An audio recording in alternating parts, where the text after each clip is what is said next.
So, naimbagal daw tayo manon mga kaikit. Yes, mga kaikit, ang lulutuin natin ngayon ay sisig tokwa. Pero may new version kasi dadagdagan natin siya ng pork liver mga kaikit.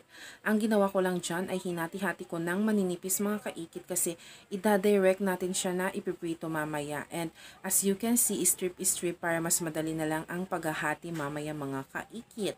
And ayan, ipiprito muna natin yung anong tawag dyan? Yung pork liver mga kaikit. Since more ang pork liver, yan ang gagamitin natin. Next one is, hahatiin ko naman yung isang buong, tawag dito, buong tokwa mga kaikit.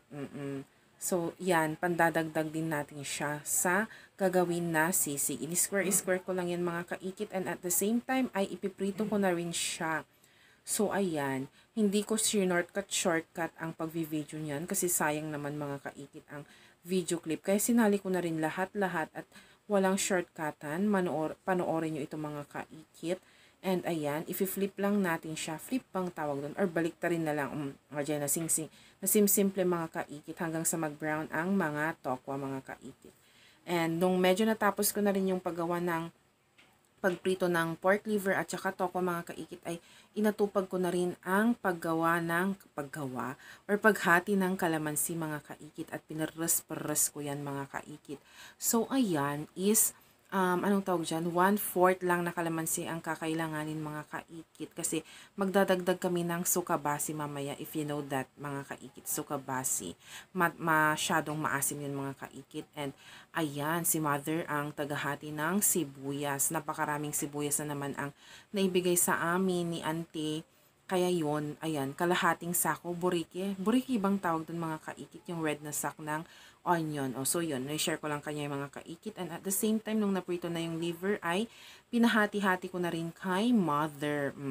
Sabi niya, ilipat ko daw sa kaserola at lagyan na rin siya ng paminta, pampalasa, tsaka yung kalamansi para habang tinatadtad or ginagayat yung mga liver at tsaka yung tokwa mga kaikit ay manuot na yung lasa doon. So, ayan, yung sa tokwa naman mga kaikit ay hinati-hati ko lang siya ng maliliit na square din mga kaikit. Same with the pork liver.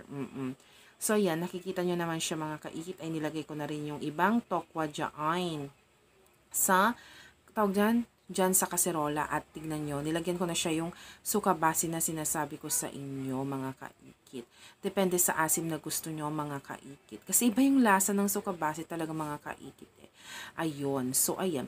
Nilagay ko na yung iba pang mga tokwa at hinalo-halo ko ng konti and at the same time yung napakadaming sibuyas. Oo, super duper daming sibuyas. And lastly mga kaikit ay mayonnaise. Depende na sa inyo kung anong mayonnaise ang gagamitin nyo. Basta plain lang siya mga kaikit. Halo-haluin ng maigi hanggang sa mag-combine ang kalasahan ng sisig, tokwa and liver Cameron cheese. So, ayun lang mga kaikit. Ang napakasarap na sisig. Ma-share ko lang kanya yung